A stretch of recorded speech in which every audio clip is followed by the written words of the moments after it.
Good day, everybody, and thank you for joining the session. My name is David Smith. I'm from the University of the West Indies Global Institute for Climate Smart and Resilient Development, which is a virtual platform for pulling together the expertise in the University of the West Indies on climate resilience, sustainable development, and disaster risk reduction. And this is to help us to increase our impact and to address the questions that affect us. This particular forum is going to be about the IPCC, or the International Convention on Climate Change, and how its annual meetings are held and whether they are benefiting the countries which are vulnerable to climate change impacts. The University of the West Indies is working here with the Canada Caribbean Institute, which was founded back in 2020 and is a group of colleges and universities from Canada and the Caribbean who try to inform and encourage collaboration between Canada and the Caribbean and advance important social, environmental, and economic issues that are important to our economic growth and social amenities and prosperity. So we're going to be talking about climate change. We're going to be talking particularly about the Conference of Parties and whether or not that helps us, particularly the small island developing states in the Caribbean. The first person to lead us off on this is going to be our Vice Chancellor at the University of the West Indies, Professor Sir Hilary Beckles.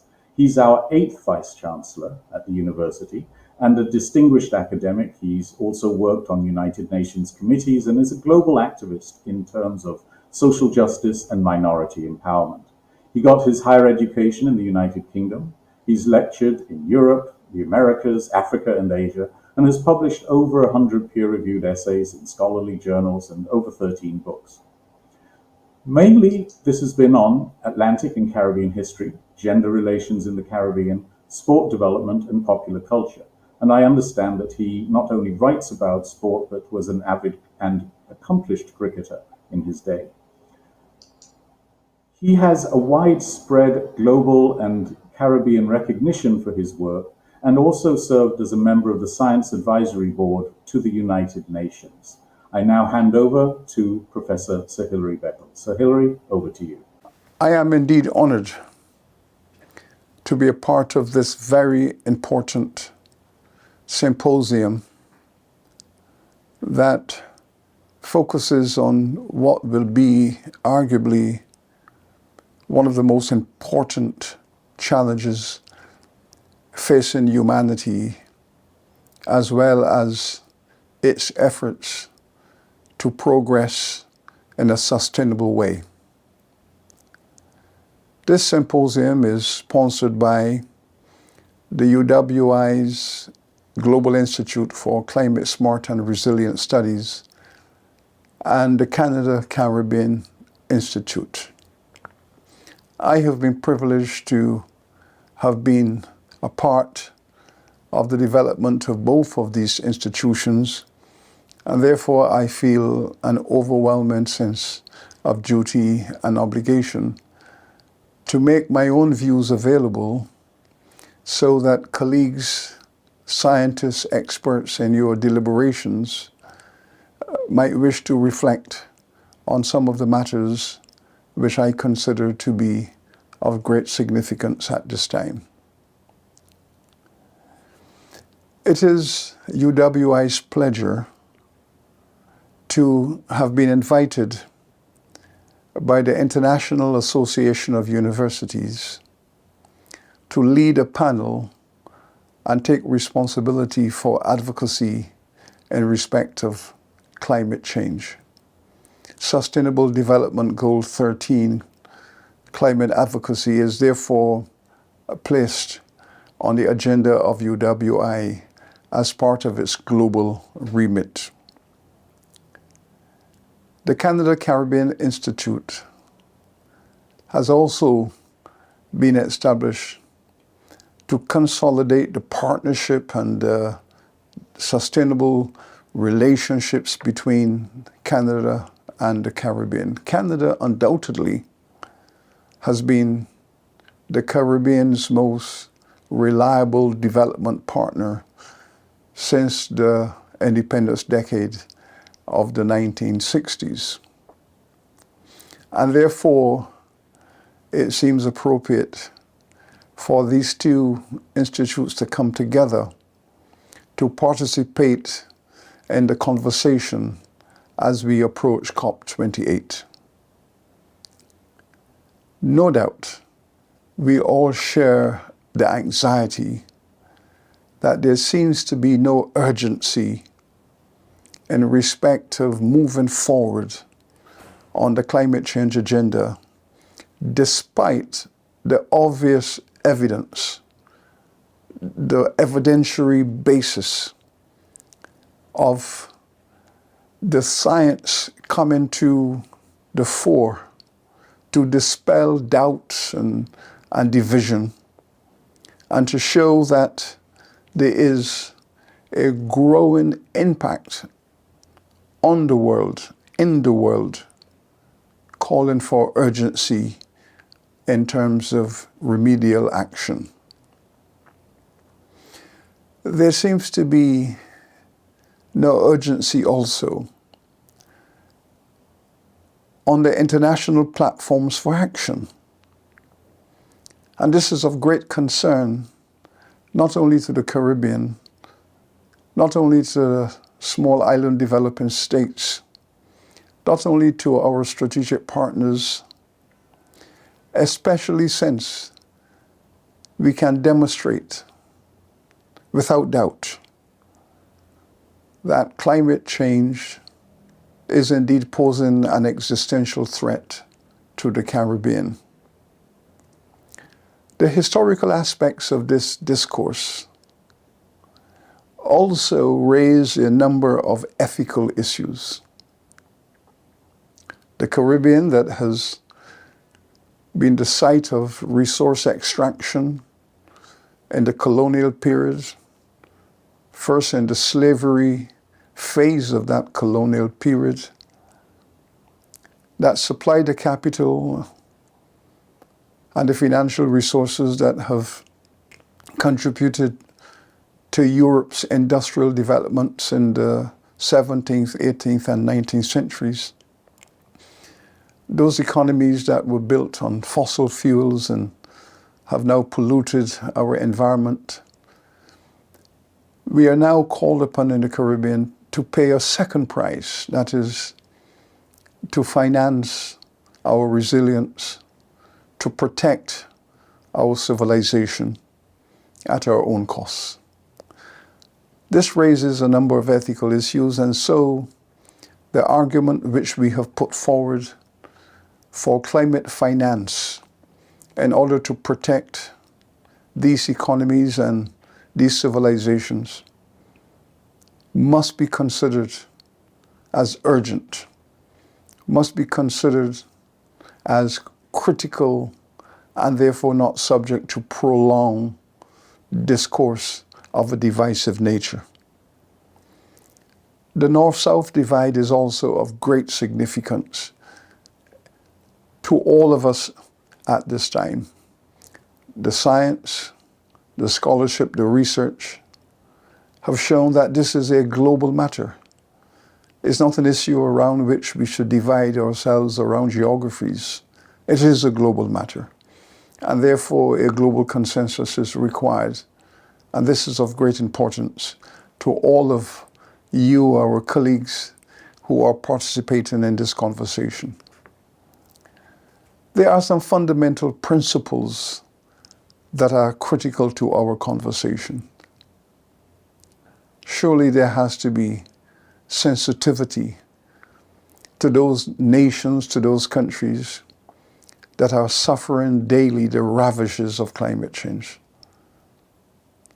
Surely there has to be deep empathy to move to action in order to enable these societies to minimize, reduce their vulnerability.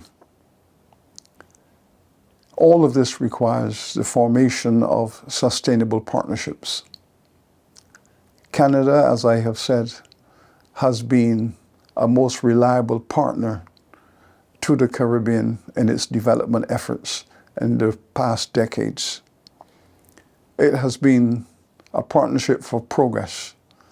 And therefore, when the UWI and our colleagues in the Canadian university system have come together to create this institute, the Canada Caribbean Institute, we have seen this as a fundamental partnership for sustaining progress around development.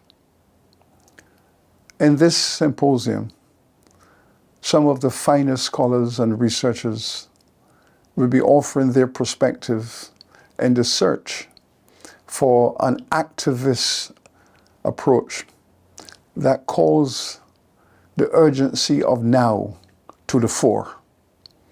I wish you all the very best in creating a greater sense of energy that hopefully will move COP28 to a higher and more activist engagement. This symposium is therefore of the utmost importance. It is therefore not simply an academic discourse. It's about removing the existential threat to many societies in the world today. And therefore, as academics, you are called to the very highest order of engagement. I wish you therefore Godspeed in your discussion around this very troubling and disturbing matter. Wish you all the very best. We're going to hear from David Farrar. He's the President and Vice Chancellor at McMaster University. He's a faculty member in the Department of Chemistry and Chemical Biology and took up the position of acting president in 2019, became president at the end of that year, December 2019. He came to McMaster from the University of British Columbia, where he served as a provost there for 7 years. Prior to that, he was a deputy provost at the University of Toronto. He got his undergraduate and master's degrees from the University of Toronto and his doctorate from the University of Western Ontario. He has served in distinguished roles in several universities. As chair of department, he's co-authored or authored something over 80 technical papers. He has 5 patents and supervised more than 25 graduate students. So I think he's somebody who we should definitely be listening to. So Dr. Farrar, over to you. Hello and greetings from McMaster University. It's a pleasure to have the opportunity to speak to you all today. Today's symposium topic on COP28 is co-hosted by the University of the West Indies Global Institute for Climate, Smart and Resilient Developments, and the Canadian Caribbean Institute. On behalf of the entire McMaster community, I'd like to reaffirm how pleased we are to be the lead Canadian partner of the CCI and how much we're looking forward to continuing to build ties with all of you and the institutions you represent. I have the honor of co-chairing the CCI Governing Board with UWI's Vice Chancellor, Sir Hilary Beckles. We both share a passion for supporting research related to climate change, and UWI and McMaster have a long relationship which continues to be strengthened with our participation in the CCI. As we consider the growing challenges facing our two regions, it's clear that collaborations between the Caribbean and Canada post-secondary institutions has never been more important. Together, we are poised to play an integral role in generating the knowledge and analysis needed to inform some of the most pressing policy challenges facing our regions, from socioeconomic development to trade and investment to addressing the urgent needs of climate change. Through participation in the CCI, we are creating and expanding research and academic relationships that allow our institutions to make significant contributions to these and many other emerging policy discussions. And many of these important conversations will begin at this symposium. I look forward to working with all of you as we collectively develop the new and innovative partnerships between Canada and Caribbean scholars that are so important to building a stronger future for both our regions. Thank you and enjoy the symposium.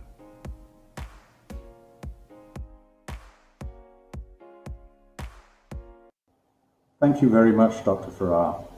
We are now going to hear from a series of presenters.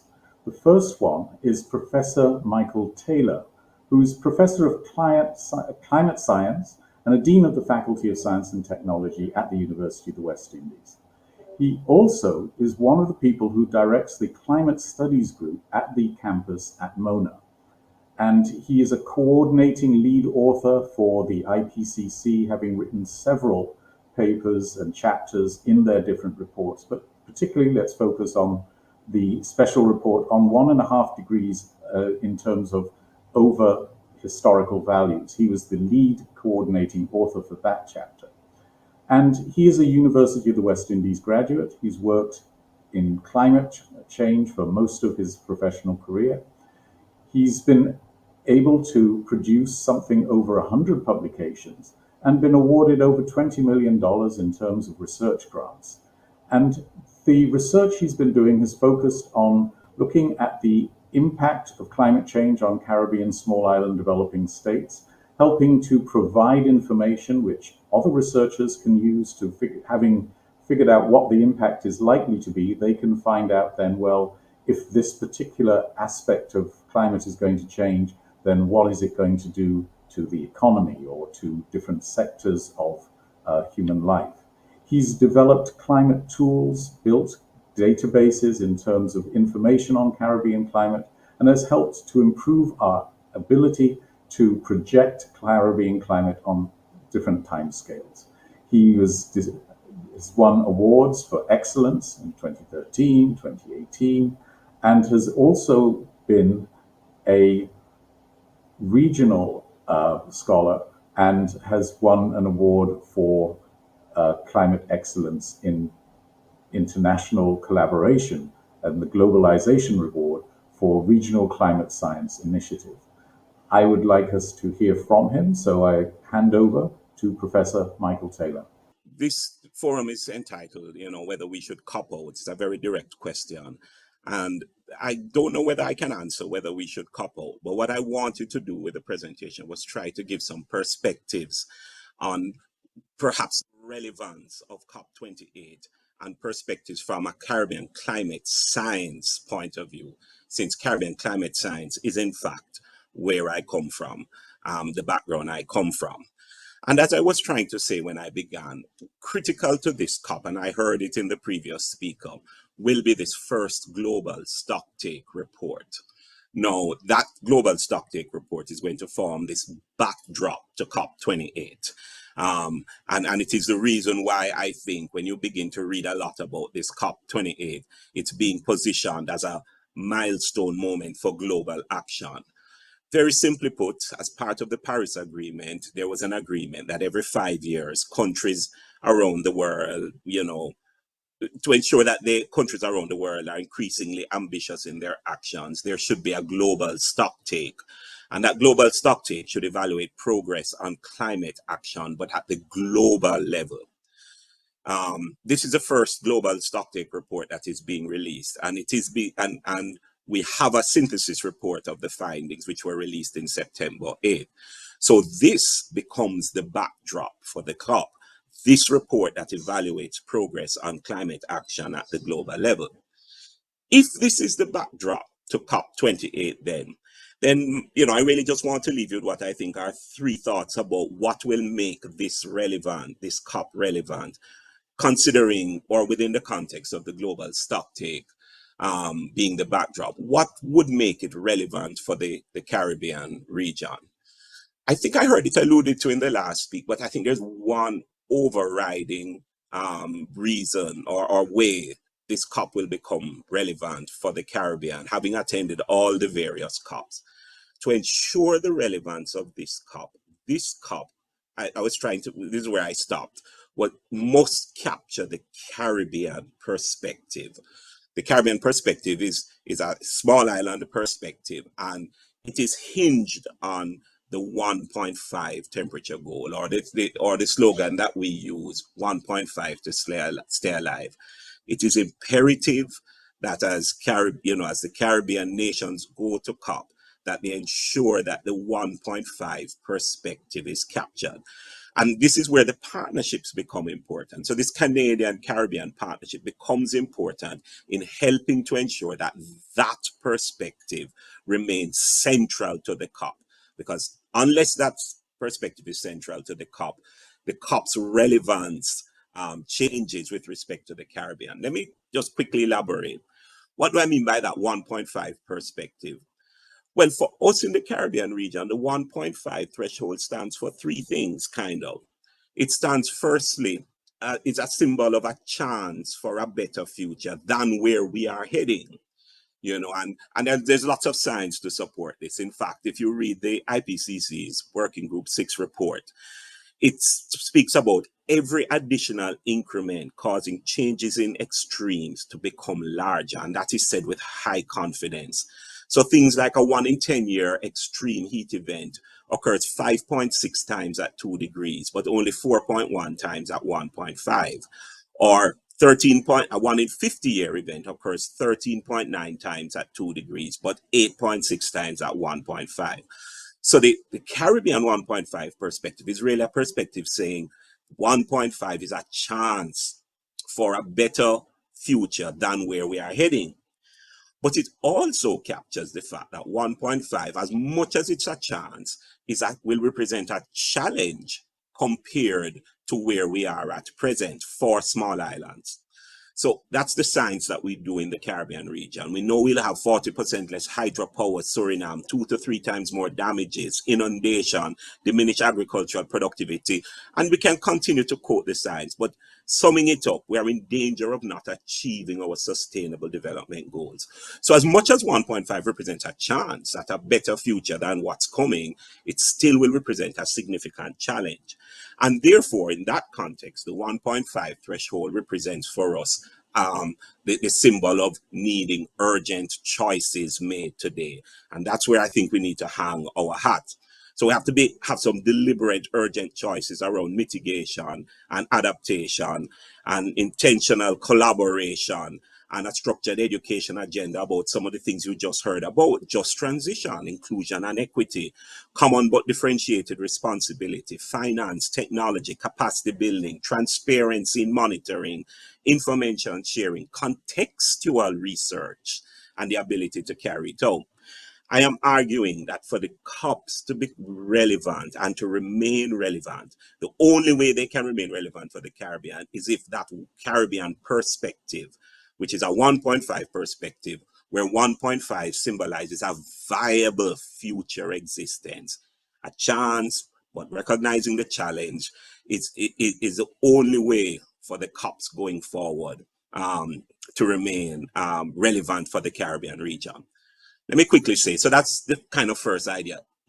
So we have to leverage our partnerships. We have to leverage everything to ensure that that Caribbean perspective, that viable future perspective represented by 1.5 stays on the table.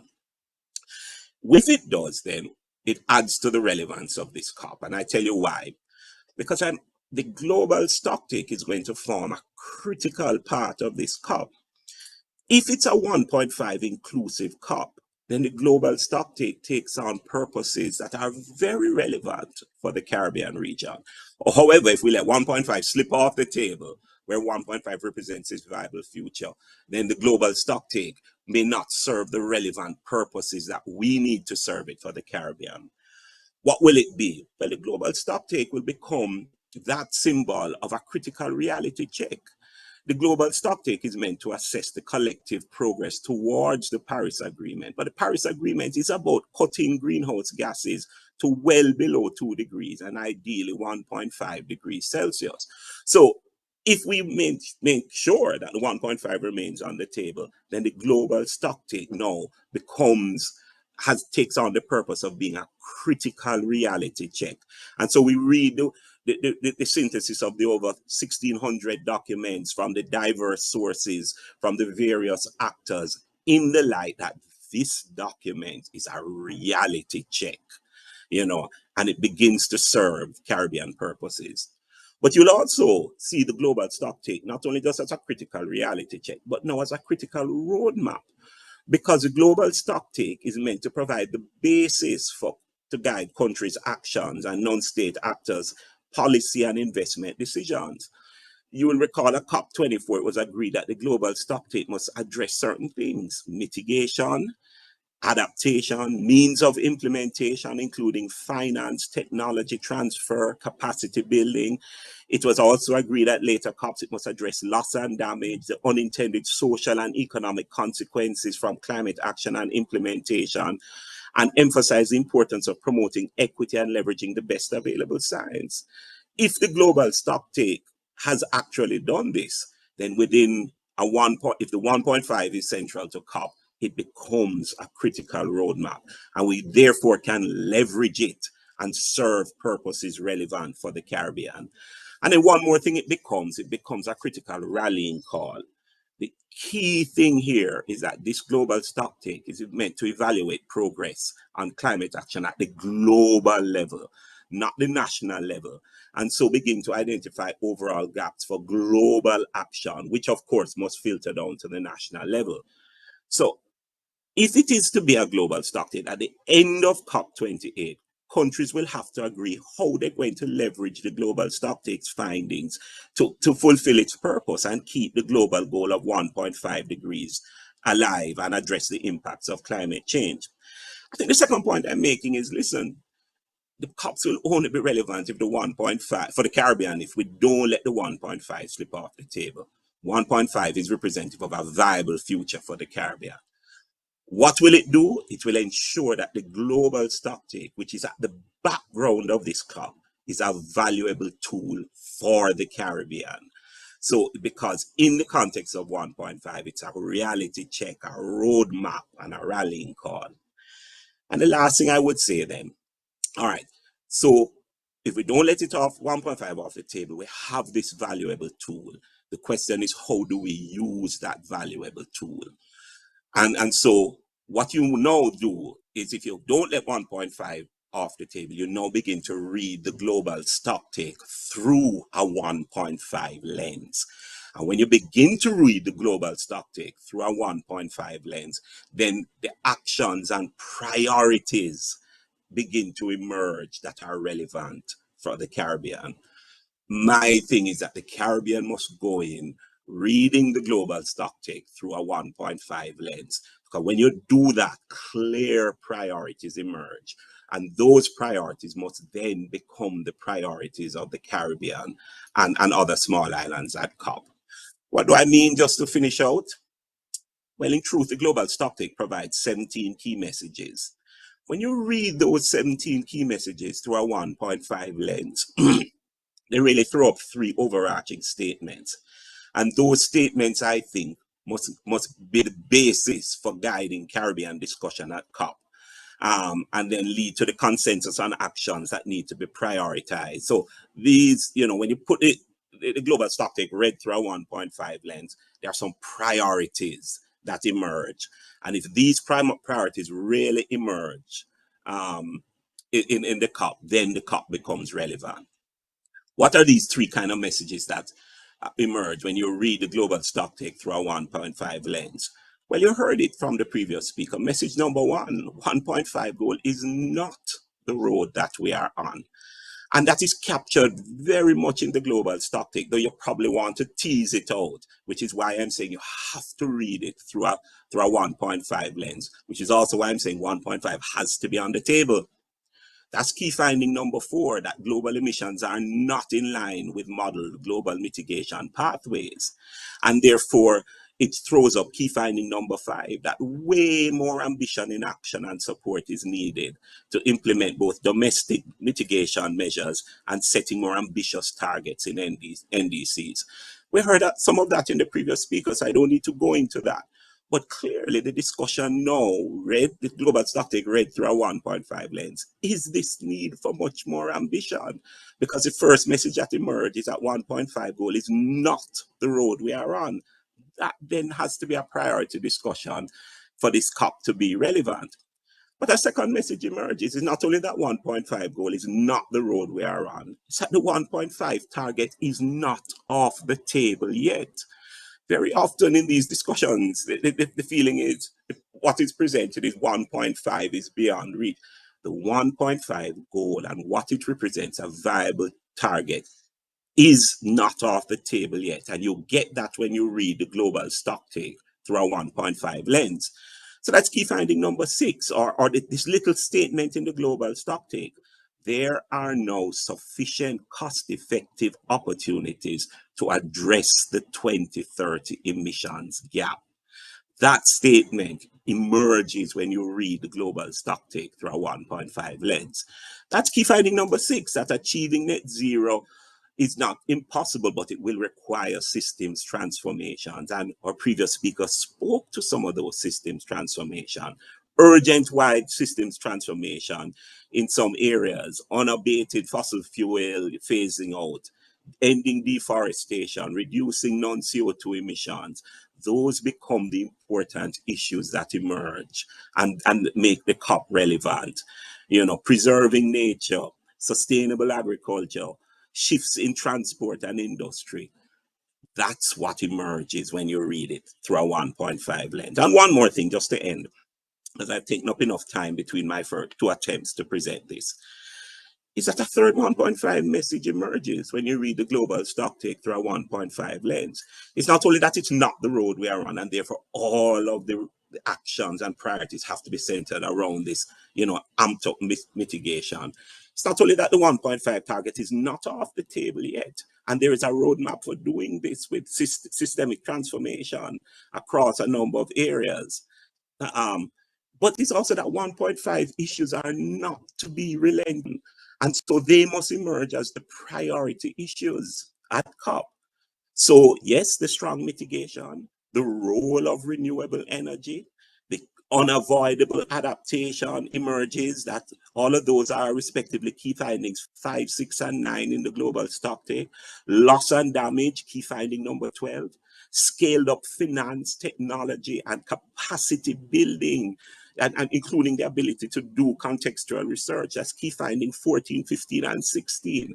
So I'm saying once you read it through a 1.5 lens, the issues emerge that will make the COP relevant.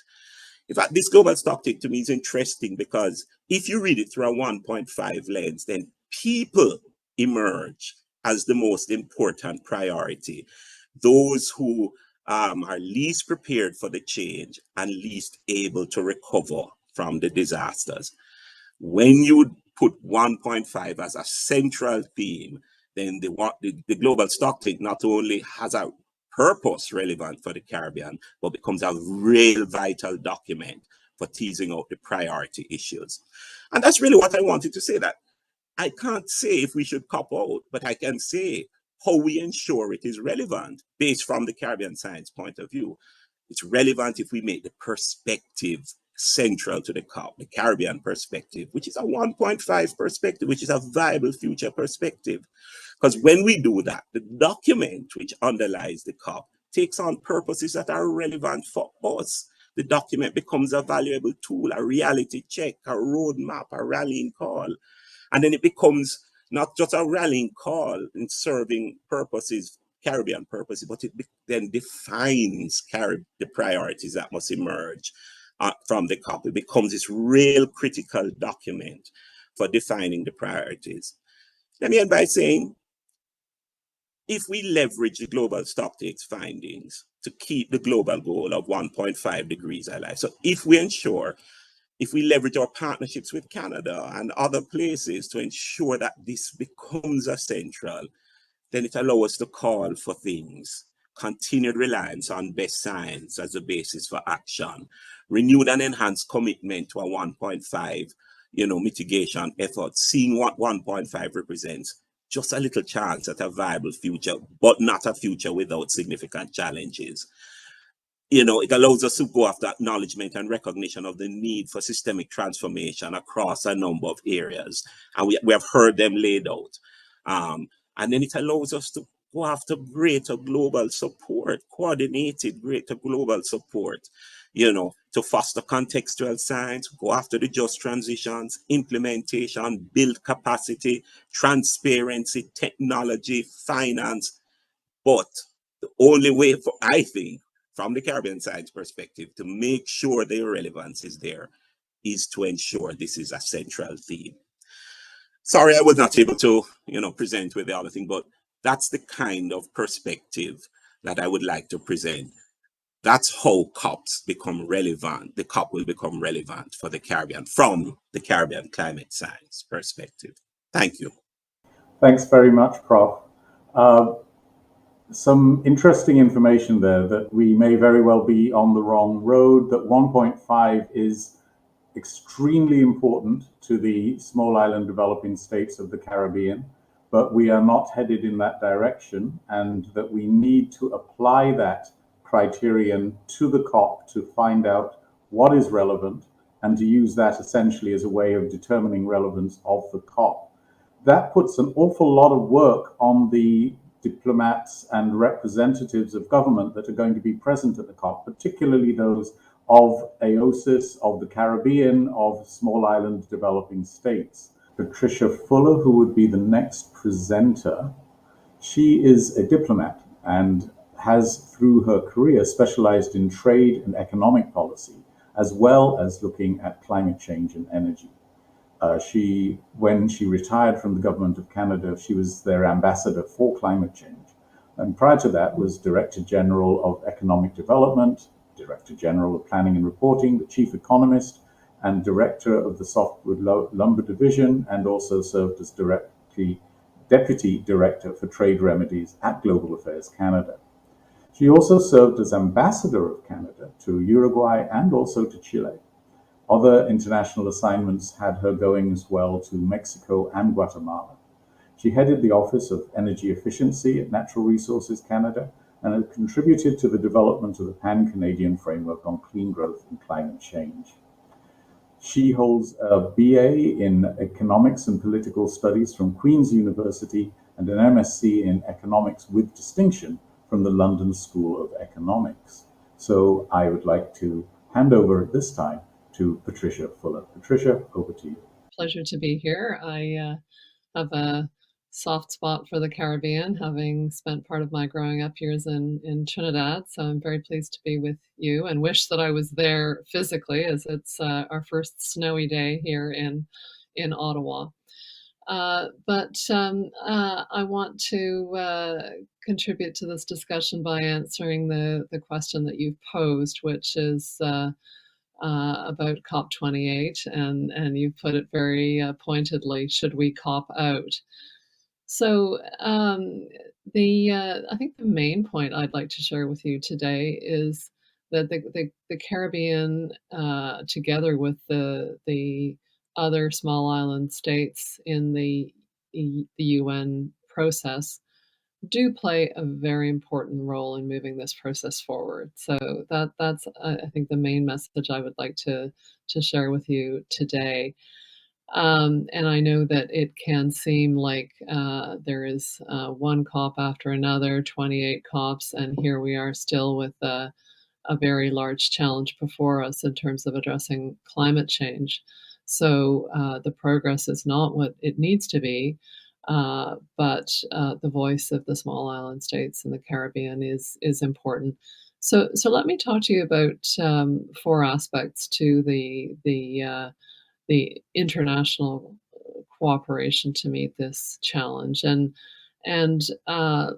let me first say that we are at a challenging time, obviously, in terms of international relations. So as we go into COP28, there's no question that the focus of leaders is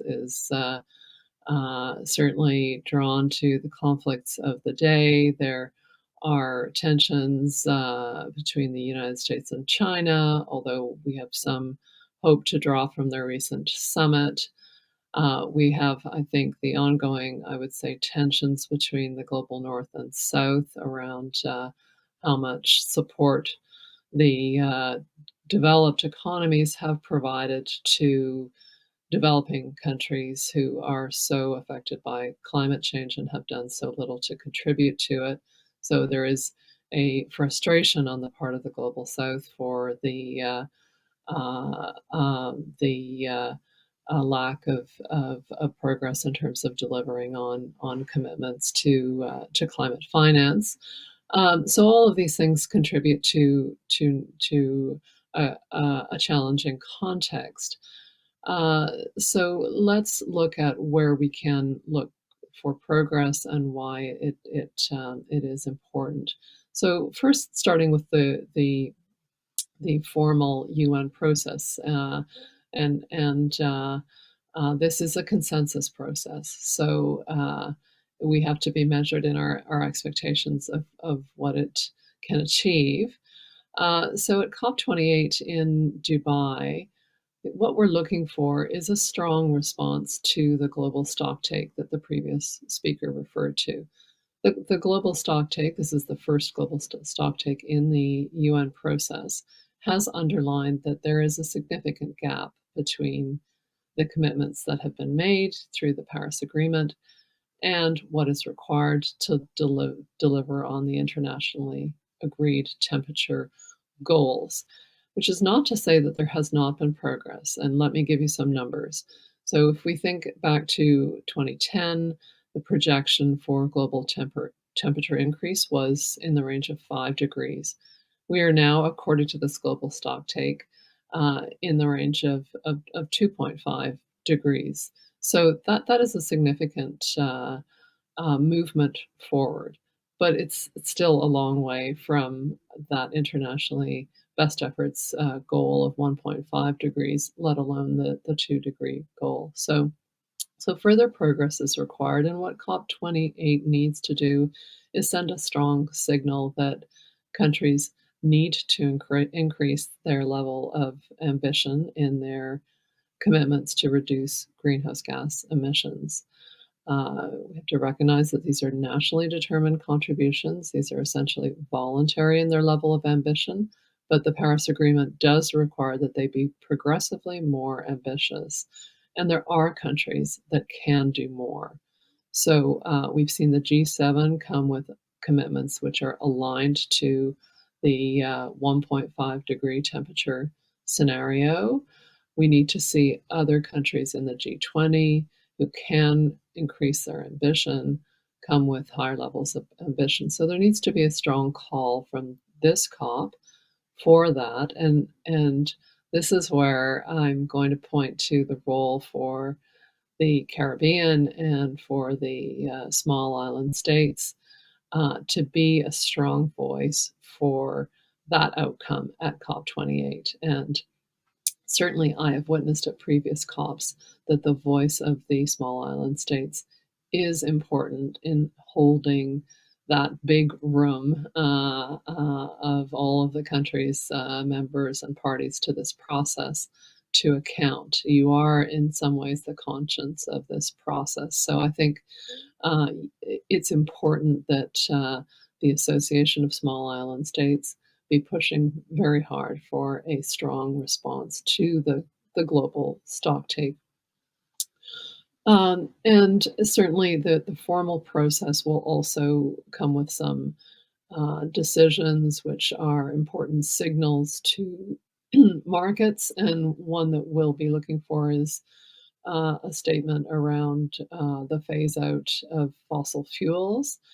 The G7 has this year agreed to accelerate the phase out of unabated fossil fuels. So I would expect that Canada would be pushing for an outcome along those lines from the COP process. And again, the IOSIS group and the small island states can be an effective voice in pushing for that as well. So that's the sort of the formal process, but it's important to recognize that there is a whole series of what we can call plurilateral or voluntary efforts which take place alongside that formal process, and that's why there's some 70,000 people expected to be arriving in Dubai, and I can assure you that a very small percentage of those people are in these formal party-led negotiations. The rest are there engaged in processes which are very important, and they are often around sectors, and they often involve governments and business and civil society working together towards establishing goals, standards, collaborating on efforts to meet those goals, advance the deployment of clean technology.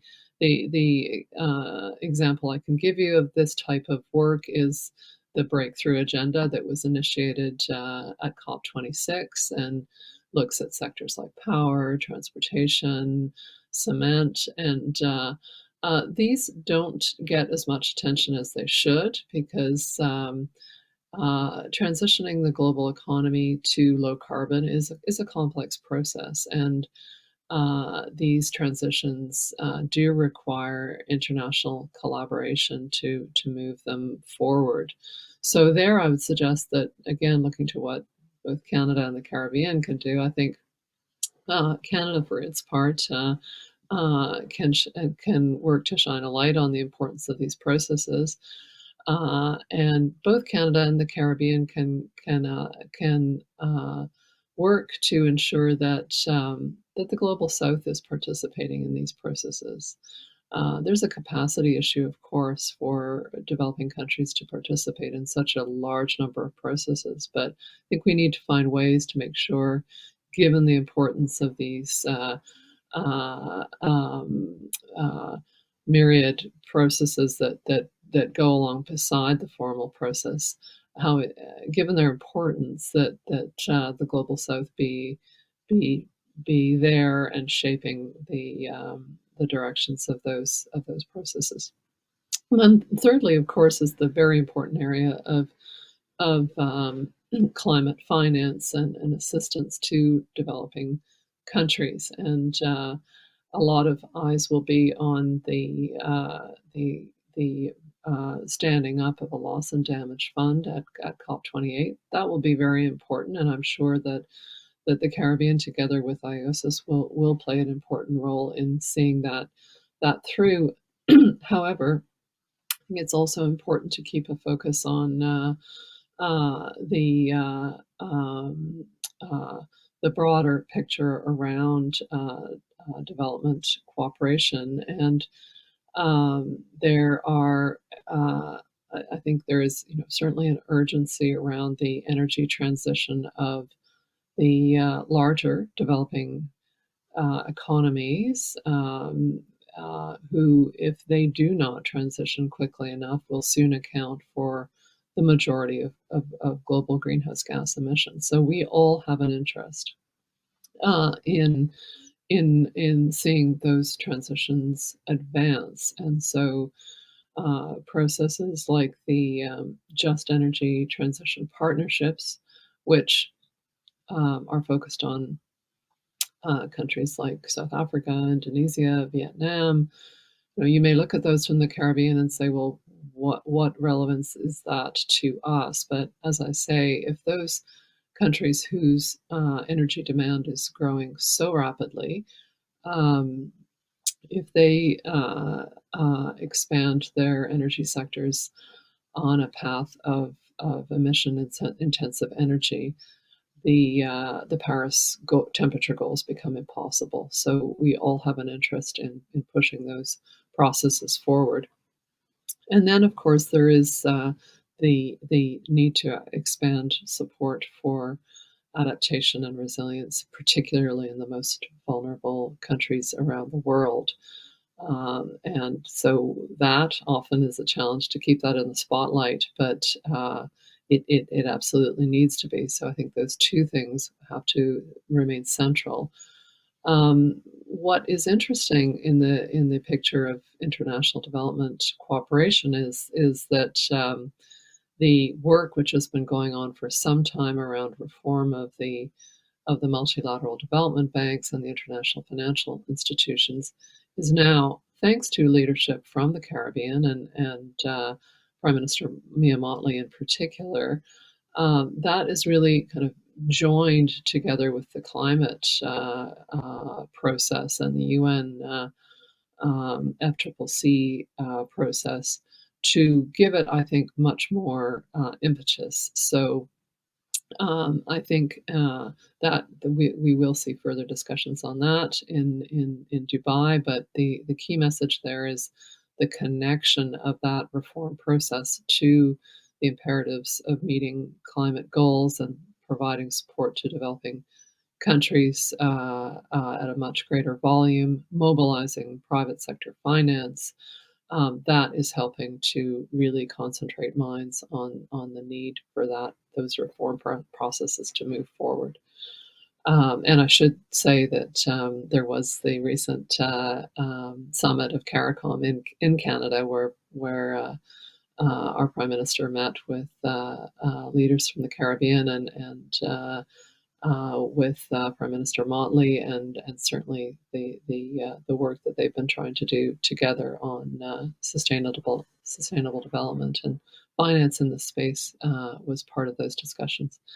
So then, finally, I think the ingredient for successful international cooperation that must always be kept in mind is that advanced economies like Canada do need to show leadership in our own economies and in our energy transitions. These are complex, and climate policies are in many jurisdictions becoming politicized, and the inflationary pressures, the affordability crisis is I would say, reducing space in many countries for moving forward on climate policies. But we do have to keep in mind that it is incumbent upon advanced economies to lead the way, to be prepared to make the difficult decisions, to move these transitions forward, to model a pathway for energy transition, which is not easy, but with our greater levels of resources and wealth, we have to be prepared to take those steps and keep moving forward with our implementation of policies to meet our targets.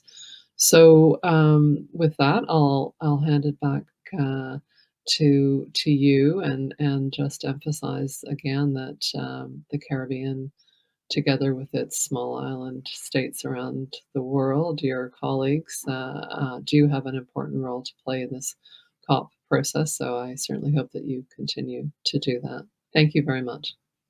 Thank you, Dr. Fuller. Thanks very much, particularly the points you made about loss and damage, and also the role that some of the side events play as well, that there's an awful lot going on in the COP that is in addition to the official government process, and is of potential benefit to small island developing states as well. So in that context, I'd like to introduce our next speaker, Kishan Kumar Singh. He's a environmental diplomat and somebody who has spent a lot of time working in climate change negotiations and working in climate change policy. His expertise is in environmental negotiations, sustainable development policies, and climate change, and he's worked with the UN Framework Convention on Climate Change as the chair of the expert group on technological transfer and a chair of the subsidiary body on science and technological advice. He co-chaired negotiations for the Paris Agreement and more recently co-chaired negotiations looking to climate finance, and has also been the lead negotiator for Trinidad and Tobago in the recently concluded Escazú Agreement on access to information, public participation, and justice in environmental matters in Latin America and the Caribbean. Highly qualified individual, and I am dying to hear what he has to say. So, Mr. Kumar Singh, over to you. Thank you for the UB rather for the opportunity to share some thoughts, and I will, in the limited time that I have, I will probably try to speak directly to the theme of the webinar, which is copping out. But before I get to that in any conclusive way, maybe it would be useful if we perhaps look at the COP as an institution and what it means and how we got to where we are.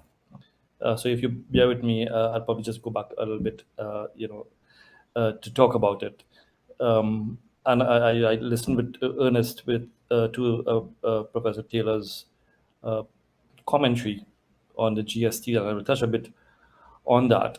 But if we look at, well, first of all, climate change is a global issue, so that no one country can solve the problem. And that is why the issue was brought to the UN. There was a UN resolution in 1989, I think it was, or 1990, to negotiate a framework convention on climate change to address this issue. That resolution was preceded by several international events, primarily guided by science, where the science and policymakers came together at summits and recognized that climate change actually is a threat to humanity and is a cause for concern. And of course, the Climate Change Convention was negotiated further to that UN resolution. And then we had the establishment of the institutions of that convention, the Conference of the Parties being the primary among all of them. In negotiating the convention itself, it was recognized that there needed to be two standing subsidiary bodies to support the implementation of the convention. One was the Subsidiary Body for Scientific and Technological Advice, the SUBSTA, which I did have the honor and privilege of chairing between 2005 and 2007, I think it was, and the Subsidiary Body for Implementation. So the convention was envisaged from its inception and its negotiation to be guided by science, because the genesis of the negotiation was in fact rooted in scientific evidence. And so, therefore, the Conference of the Parties is held under the auspices of the United Nations. And in keeping with the rules of the United Nations and the international legal principles upon which the United Nations are premised, the COP continues its deliberations. And one of that principle, or one of those principles, is the principle of national sovereignty, which means that countries participate in these multilateral negotiations on a voluntary basis based on the principle of sovereignty. It is also underpinned by a very important principle in international law, and in Latin it says pacta sunt servanda, which loosely means that treaties are to be complied with. And it is on that basis that the COP undergoes its deliberations. I heard Dr. Fuller earlier mention that the COP process is a consensus building process, and she's totally correct on that, because you have 195 countries at the table negotiating their own national interests, which are varied and myriad in ranging from vulnerability to economic interests, and so on. And coming to a consensus can often be very, very difficult. But the COP as an institution and its relevance to addressing this important issue of global climate change cannot be dismissed or underestimated, even with the amount of frustration that we all feel. I've been in this process for more than 2 decades, and one has to maintain optimism. We have seen incremental progress in the COP since its inception in 1992. So we have seen with that first COP in 1995, the ad hoc working group on the Berlin Mandate being established, and the Kyoto Protocol was established for after recognition of the paucity of commitments for developed countries to take action. The Kyoto Protocol, while it had some benefits in terms of some of the supporting mechanisms that would have allowed its implementation, such as the Clean Development Mechanism, for example, which benefited many developing countries, it was soon realized as early as 2007 that some countries, developed countries, were not willing to be part of what was going to be a second commitment period under the Kyoto Protocol to reduce further their global greenhouse gas emissions, or their greenhouse gas emissions rather. So subtle and not so subtle signals were already being sent at that time that some developed countries were not going to be part of any effort to reduce emissions, notwithstanding all of the scientific evidence of the need for reducing those emissions. And then we had the establishment of this long-term cooperative action working group that sought to bring everyone on board, because by that time we saw that there was going to be increasing emissions from some of the emerging economies and the larger developing countries. And one developing country in particular overtook another developed country in its emissions. So we see the US moved from the most polluting country being relegated to second, with China now being the most polluting country in terms of greenhouse gases. So those are statements of fact. And so we see that the G20, for example, which is a mixture of both developed and developing countries, accounting for about more than 80% of global emissions. So we know where the bulk of the emissions lie. So the COP is that place or that platform or that institution where countries come, they negotiate, they agree, decisions are adopted. And the question to be asked is what happens between the COPs? So what happens from COP to COP? And the simple answer is that in keeping with the international law premise of pacta sunt servanda, that treaties are to be complied with. Similarly, the decisions that are taken need to be complied with. And so the implementation of the convention, of those agreements, really at the sovereign level, it's at the national level. And ultimately, the efficacy of international law is a function of political will. If there's no political will, then the implementation will not take place. And all of this is good faith negotiations. We have seen one developed country, for example, withdraw from the process twice, once with the Kyoto Protocol and another time with the Paris Agreement. And that country accounts for about, well, more than 30% of global emissions at that time.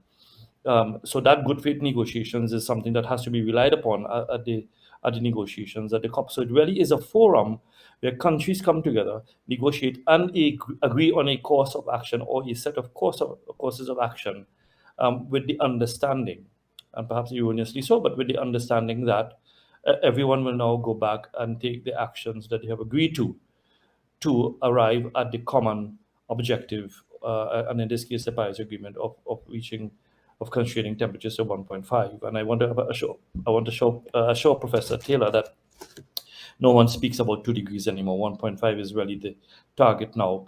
And in terms of the relevance of the COP for the voices of the Caribbean and small island states, COP21, where the Paris Agreement was adopted, is a case in point.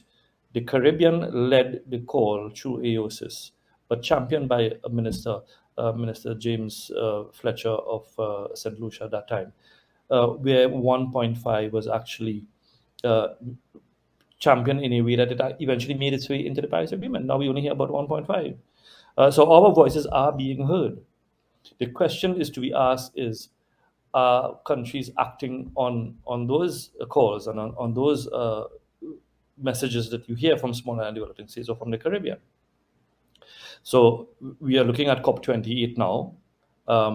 Every COP is important because it, again, as I said, it is where countries come to make decisions that need to be complied with. So COP27 was important. COP29 will be important. COP30 will be important. They are all important COPs.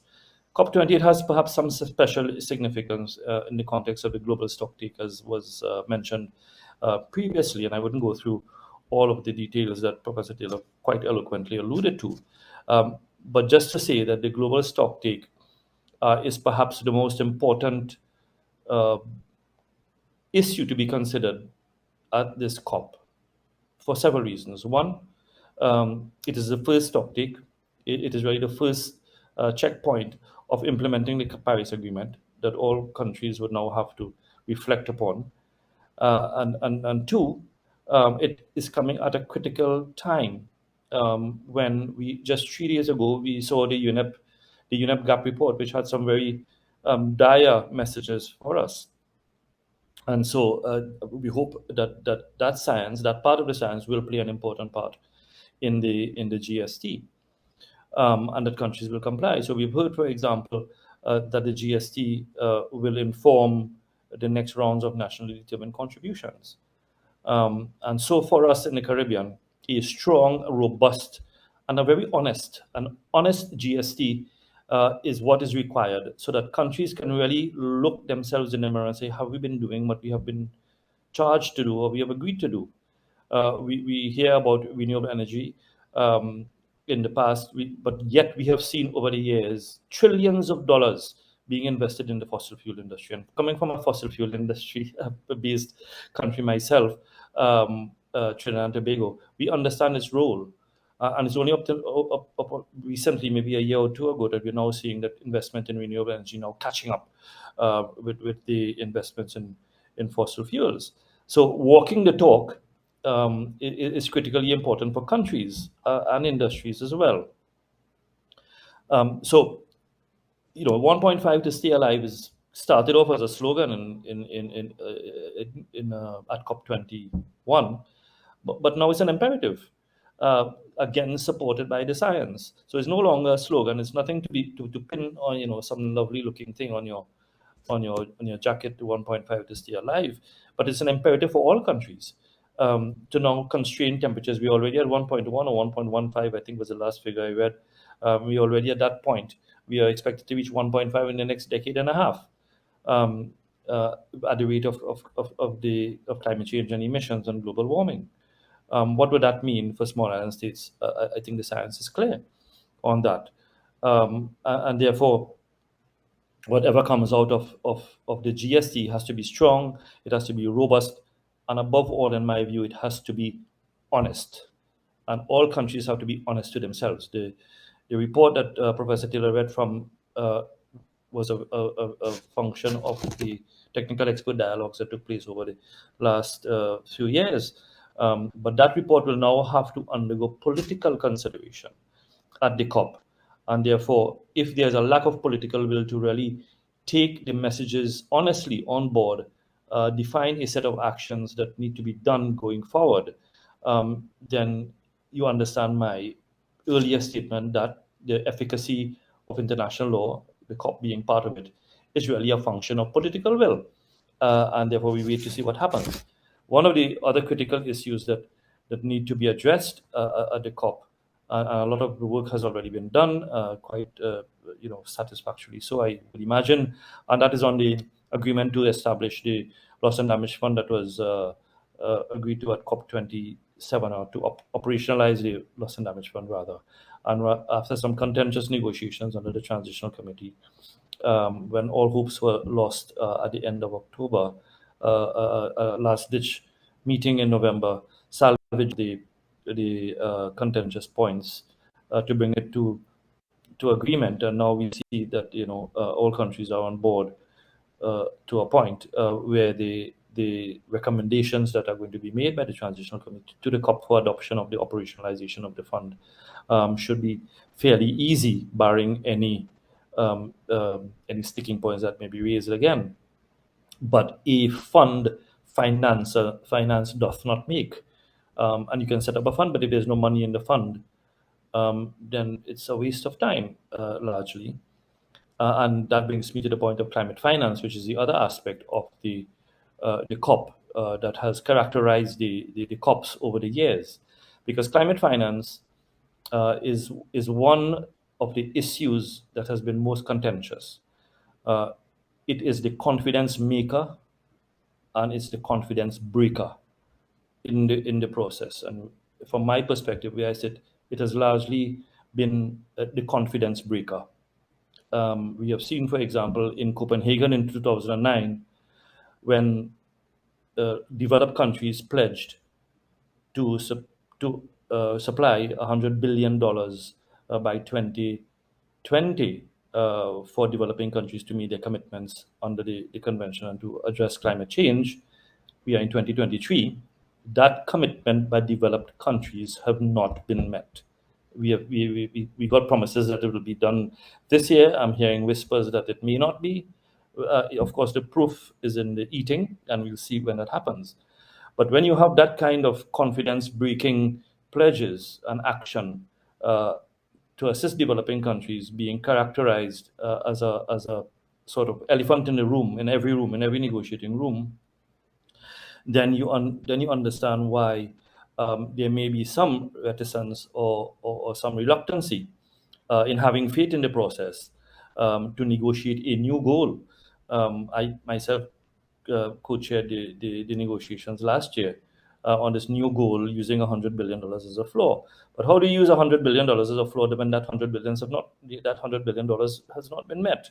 Where do you go? We've seen, for example, in the last decade that the estimations carried out by independent UN bodies such as the UNEP, the estimations for adaptation has moved from billions to trillions, and the cost will continue to go up as long as the emissions grow and climate change accelerates. And there is no sign that there is enough climate finance to do that. And that has been said publicly. There is no country that has enough public climate finance that will address the needs of developing countries. And so we are now talking about innovative sources of climate finance. We're now talking about the inclusion of the private sector and private sector-led initiatives to address climate action in countries, and that is a good thing. From my perspective, I don't really care where the money comes from once the finance is there. So these are some of the underlining issues that perhaps may to the untrained ear and eyes appear to give the COP a bad name, in a sense, that it's a talk shop. We've not seen any action, but at the same time, and to be fair, countries have benefited from the COP, and we have seen countries, small island states, countries of the Caribbean, benefited from arrangements that have been agreed to under the COP. The establishment of the Green Climate Fund, for example, in 2010, albeit that it took 5 or 6 years for the first disbursement to take place, countries are now getting some relief or some funding to do climate-based projects in countries through that. And I see Orville is on the panel, and he was in the midst of the Green Climate Fund up until recently, so he knows what the challenges are for developing countries and for small island states to access this climate finance under the GCF. We have seen the voices of the Caribbean and the small island states being heard. We've seen the 1.5 to stay alive. We've seen the Warsaw International Mechanism on Loss and Damage being established in 2013. We've seen the Loss and Damage Fund now being operationalized. So our voices are being heard, and the COP is an essential and critical forum that needs to be maintained as that place where we can air our concerns and for those concerns to be reflected. The question is now, how do you treat with decisions? How do those decisions now bear out into tangible action at the country level for global benefit? Would we see new and additional funds for the loss and damage fund, or would we see a redistribution of funds that are being put in the Green Climate Fund, for example, or funds being diverted from official development assistance for those countries that are eligible for it to be put there, or would it be a redistribution of the pie, or will we see an enlarging of the pie to meet the financial needs of countries? The new goal on climate finance was specific in its decision that says that any new goal has to take into consideration the needs of developing countries, and that discussion is going on. We expected a decision on that in 2024, but we also expect to see additional finance for adaptation going forward. But we cannot, for any iota of time, get lured or lulled into the thinking that we can adapt ourselves out of climate change. So the primary action that has to be taken is for mitigation, for reducing emissions where they matter most. And this is why we are saying that the G20 countries, for example, that account for 80% of emissions need to take more action. And we see that is also being done, but not fast enough. And therefore the GST should be instructive and in its recommendations, and honest enough. And countries ought to, in keeping with the international legal principle of pacta sunt servanda, enter into good faith negotiations and implement what they have pledged and what they have agreed to. So I know I've gone off my time. I could talk about this for another hour or two, but I don't have that time. I'm sure you don't as well.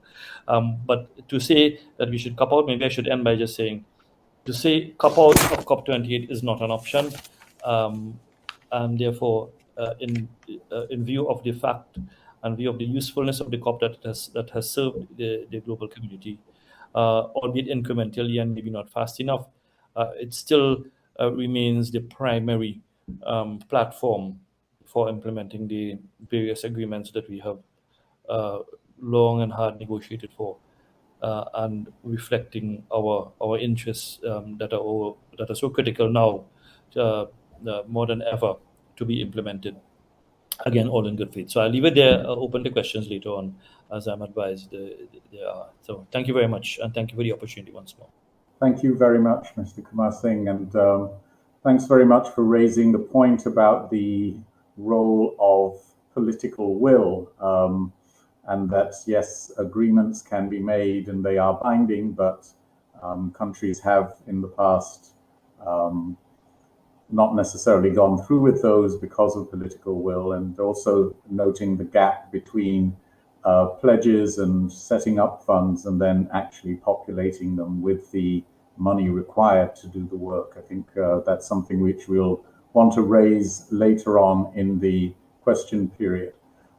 We have next Dr. Orville Gray. He's a coastal ecologist, climate change researcher.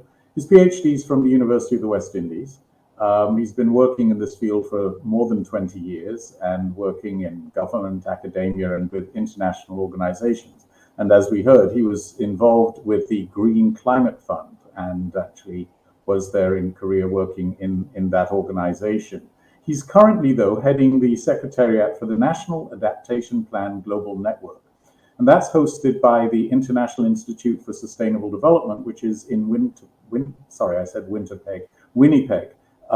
focusing on accelerating adaptation planning and action in the global south and working to allow for technical exchange between countries in the global south.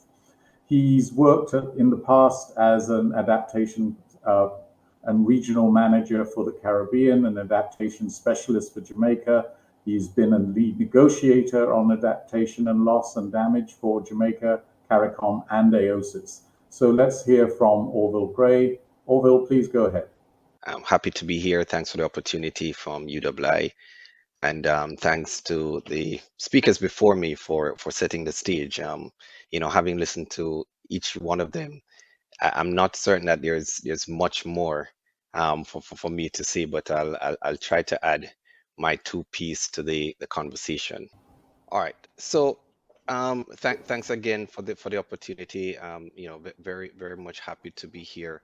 And let me start by saying that I've gone a step further, and in agreement with the previous speaker, Kishan, to go beyond Professor Taylor's position that I think we have, as a Caribbean national, we have to take a stand and cop out. I definitely don't think that's on the table for CARICOM and for the Caribbean SIDS. This is a space that we need to be. It's one of those spaces that allows us the space to have partnerships, to sit down and collaborate, to look at the issues that are very important for us, and to give us an opportunity to take the stage and speak to our realities and the challenges we're having and the support that we will require in the Caribbean region to get things done.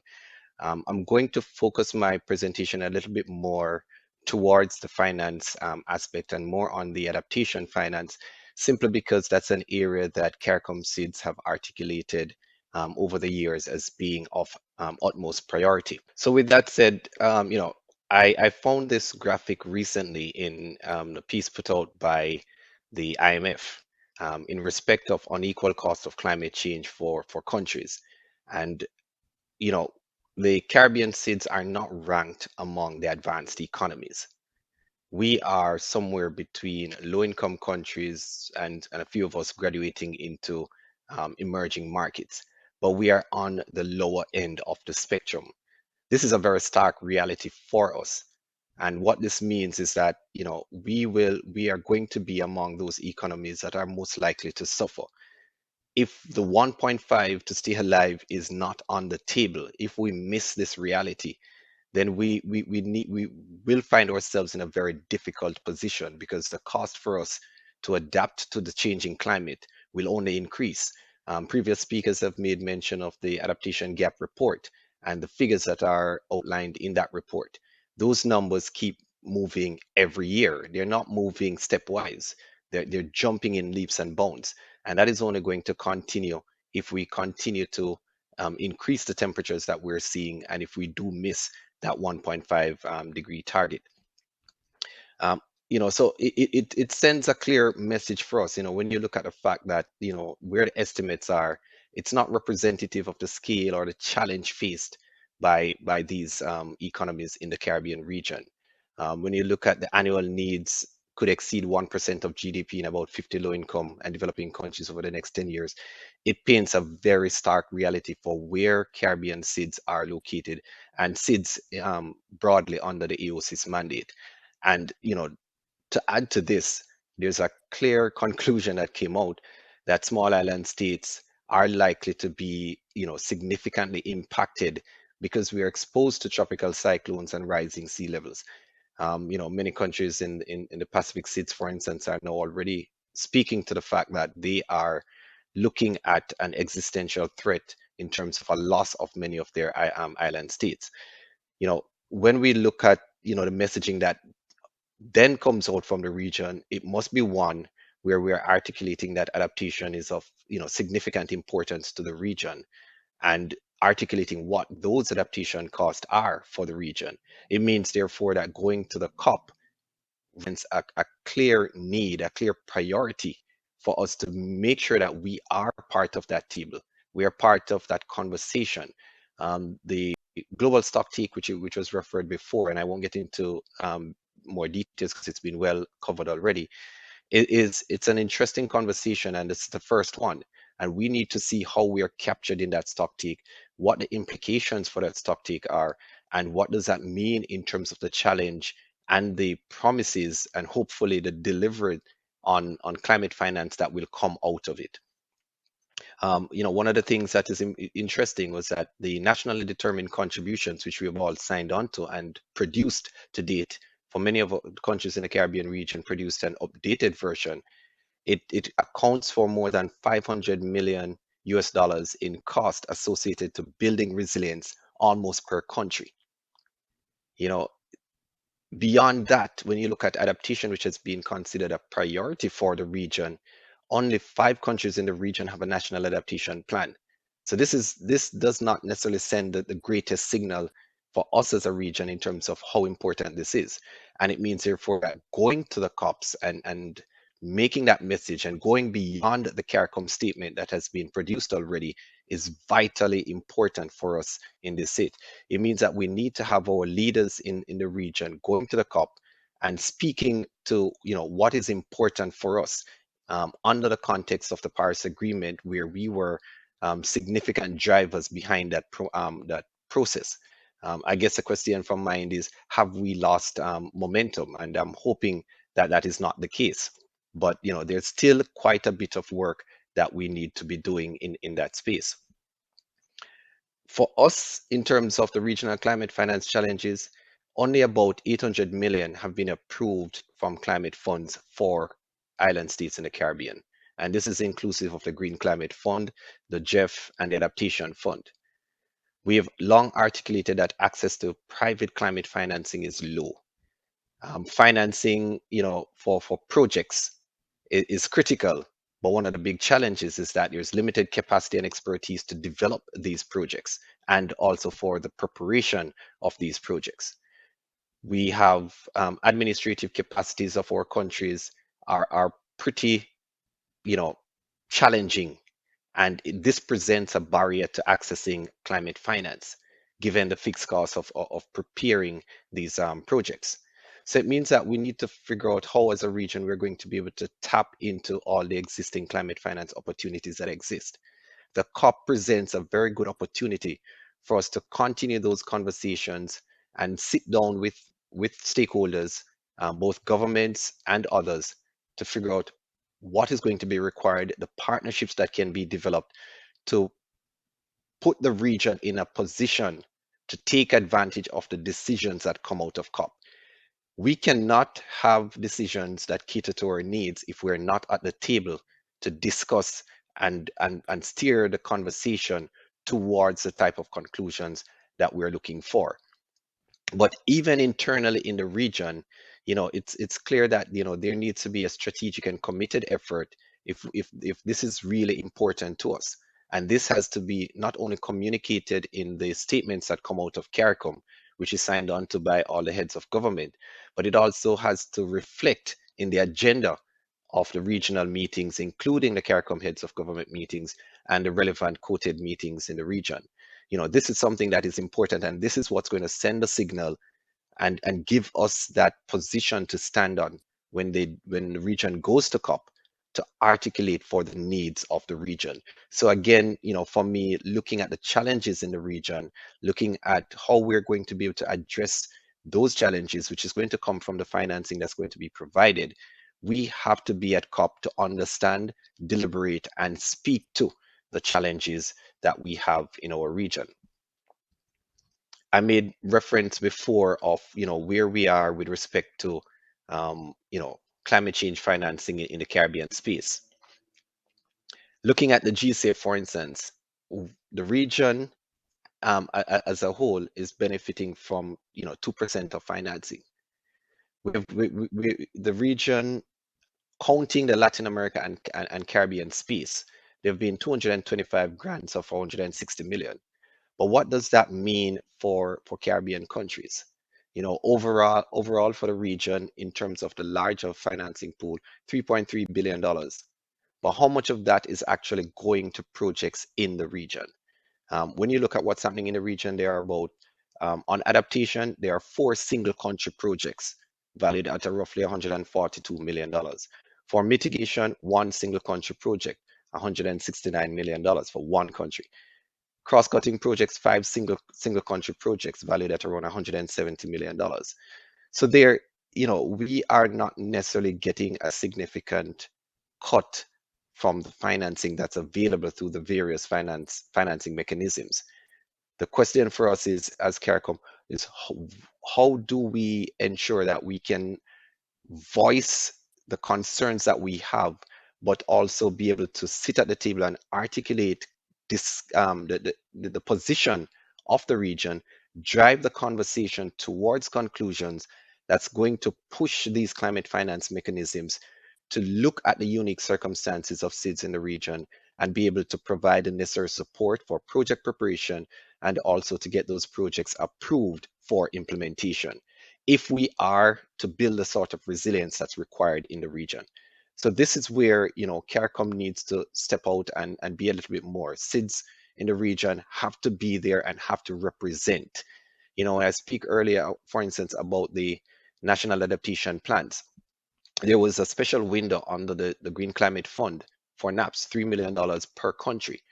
Of that, we still have countries in the region that have not yet tapped that $3 million window. Recently, I think it was either the summer or the last board meeting for the GCF, they made a decision to roll that into the overarching readiness and preparatory support window.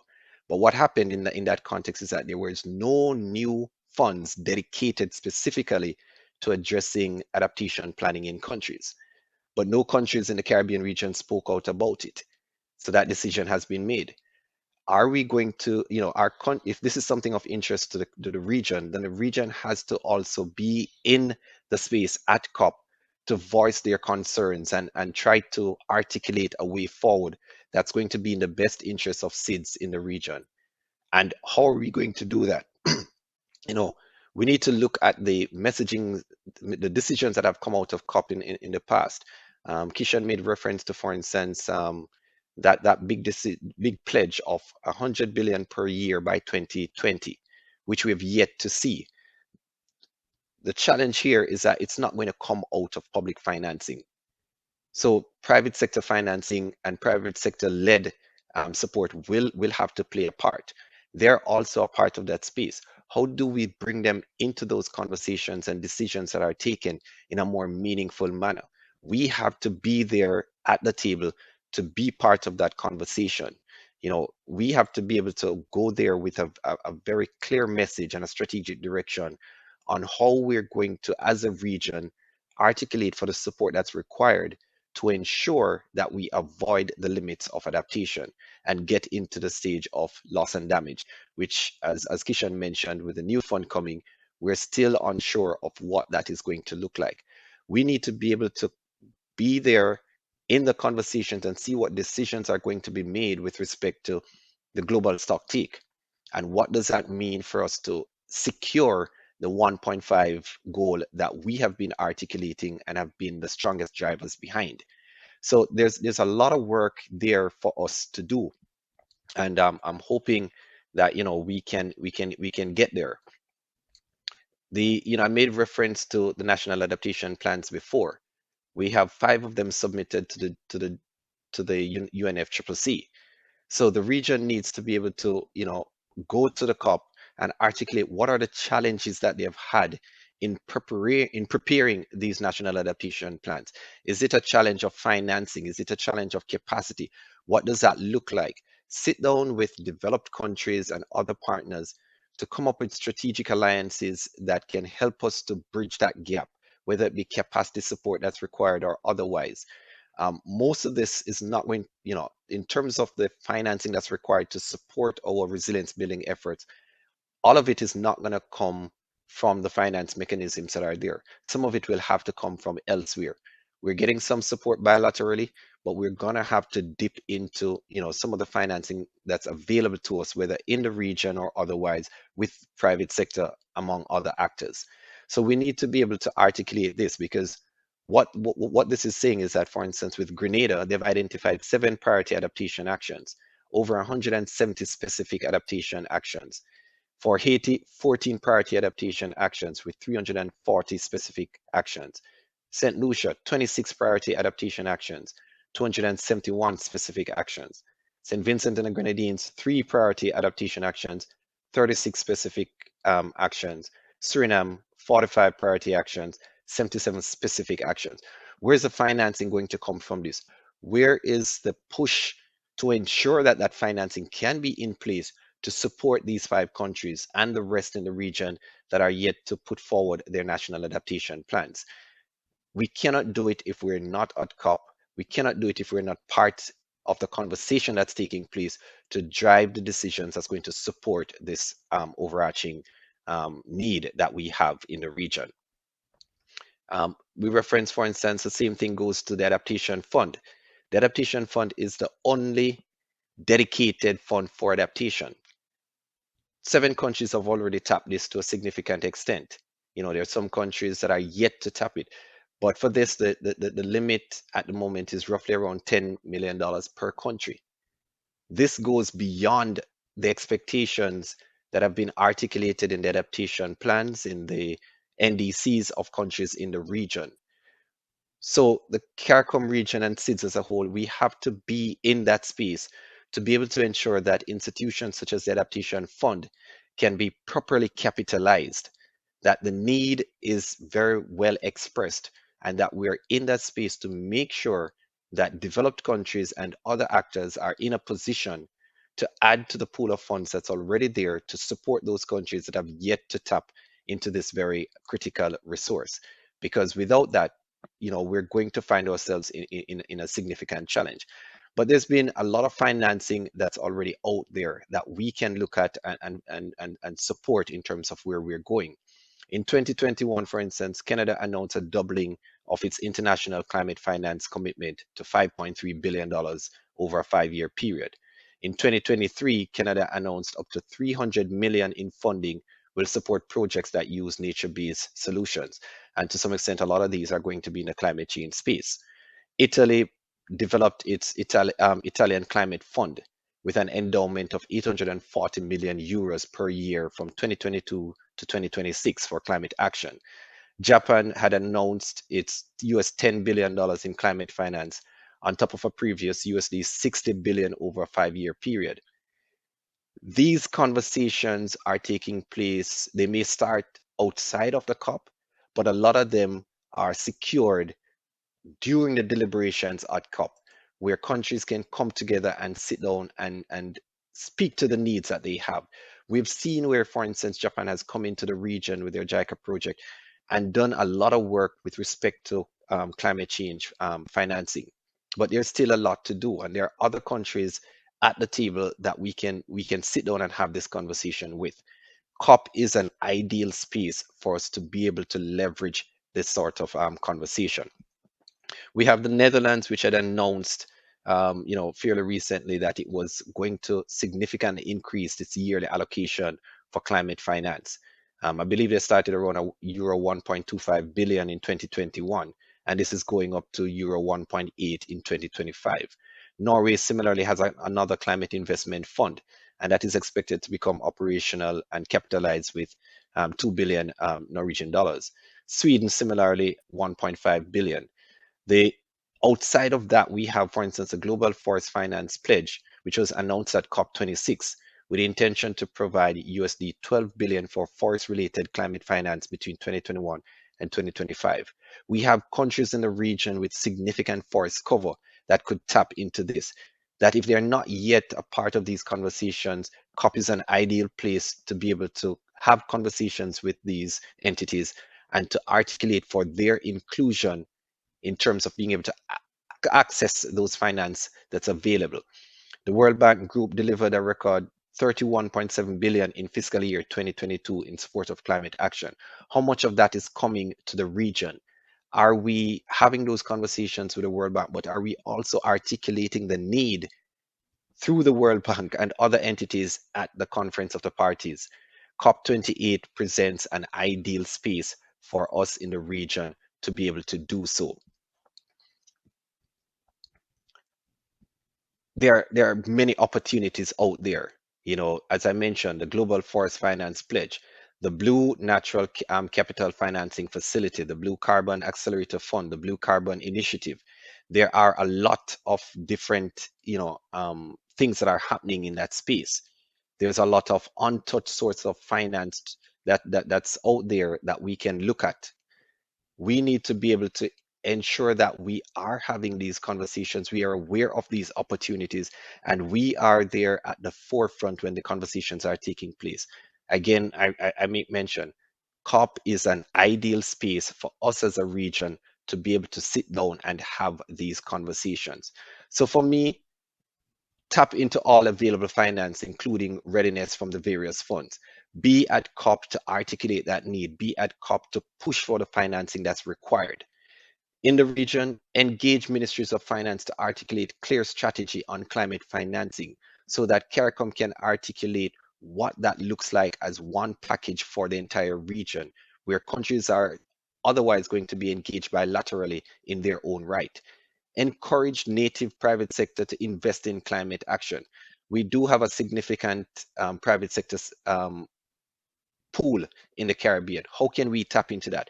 There's been a recent push to get some private sector entities to become accredited entities on some of the climate financing mechanisms to be able to leverage that significant amount of funds that they are sitting on towards building resilience and addressing the reduction of emissions in the Caribbean region. And again, the COP represents that space for strategic leadership and engagement with the climate finance institutions, among others. We need to ensure that we go to COP. We need to ensure that there's clarity on the specific ask for SIDS and what does that look like. We need to be able to articulate and push as a region for what is important for us as a region, especially as we've articulated adaptation to be a priority. What does that mean? What does that look like? What is required to take us there? These are things that the region needs to be very clear on, and the COP is an ideal space. We will be joining Dr. Ainka Grandison for her presentation. And I'll just introduce her, and then assuming that she's on, she can start. So she is the Senior Technical Officer and Resilience Lead at CANARI. CANARI is the Caribbean Natural Resource Institute and has been doing work in the Caribbean since the late 90s. She has somewhat over 7 years of experience working in climate change and working in environmental management in the Caribbean and also in the Pacific. She oversees a portfolio of projects on climate change and disaster resilience, and also is one of the conveners for the Caribbean Climate Justice Alliance. She's a climate adaptation specialist, works on vulnerability and participatory development of adaptation plans, looking at community levels all the way up to national levels, and also has had experience in working in climate finance, accessing climate finance, and delivering climate finance in the SIDS context. So Dr. Granderson, please go ahead. So I really appreciate the invitation from UE and the opportunity to participate in this forum. Greetings from not so sunny Trinidad. My task, I guess, is to bring a Caribbean civil society perspective to our discussions. So I'm focusing on amplifying local voices and action for climate justice and resilience, which I see as a significant way for addressing some of the key gaps, and also an opportunity for collaboration to really ensure that COP28 and beyond are relevant to our Caribbean SIDS based on our discussions today. So what I'm presenting is based on the work of my organization, CANARI.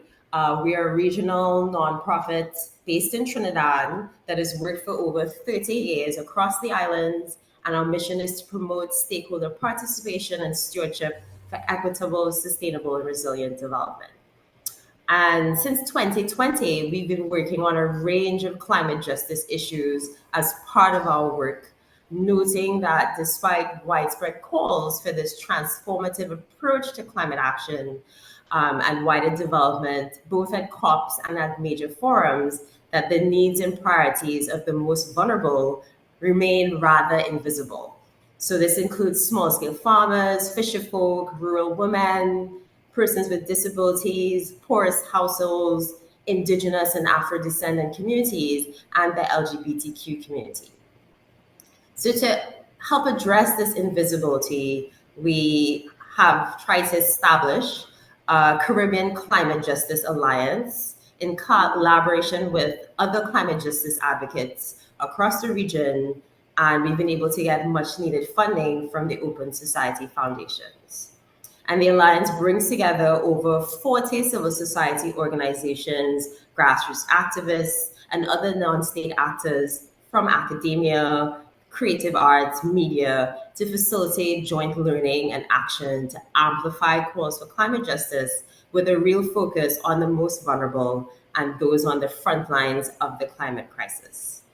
So this is a snapshot of some of the key allies, and what I'm excited to talk about is that as the first step in shaping our work, we've been developing this Caribbean climate justice and resilience agenda to offer a shared vision for spaces like COP, but also at national and regional levels of what civil society and other non-state actors would like to see in terms of meeting the realities on the ground, and also to enable collective advocacy and action for just, pro-poor, inclusive, sustainable, and resilient development. So what is on the agenda? What are we calling for as we look to COP28 and beyond? So there are 8 priority areas, which are shown here, ranging from curbing emissions to limit global temperature increase to 1.5 degrees Celsius, which we've heard a lot about today, to gender equity and justice, and integrating a rights-based approach to climate change. And given what others have focused on or touched on in their presentations, I'm going to hone in on 4 specific gaps related to 4 of these areas and recommendations from those on the front lines. So the first one is adaptation, which Orville just talked a lot about. And there's not much context I need to provide for this discussion. But what we really wanted to highlight was that there's some very specific gaps that we're seeing from work that we're doing with frontline communities and with civil society across the region. And that's firstly, that there's need for more really site-specific and participatory vulnerability assessments at that local level to inform actions. There's really needs to be more recognition of Indigenous and local knowledge and practices, more focus on the capacity and financing to really support this local adaptation and address loss and damage. And as we think about 1.5 and the fact that we're not on track, and it actually looks like there's a potential for us to go to 2 degrees Celsius warming or even more, we also need to think about the limits to adaptation and do some research and really think about what are some of the viable solutions that work in these types of scenarios if we're realistic. So the priorities for action from those on the front lines are really to scale up locally led adaptation that's inclusive, culturally appropriate, tailored for the local context and needs, and empowers local actors to actively engage, including integrating Indigenous and local knowledge. So it'd be great to see Global Affairs Canada, CEDA, and key research institutions in Canada and the Caribbean join CANARI as well as IISD, who have endorsed the locally led adaptation principles that have been set up by the Global Commission on Adaptation and really committing to supporting this type of process moving forward. Also, we need to improve land use and marine spatial planning and to enhance early warning, monitoring, and research, particularly when we start to think about loss and damage as well as limits to adaptation.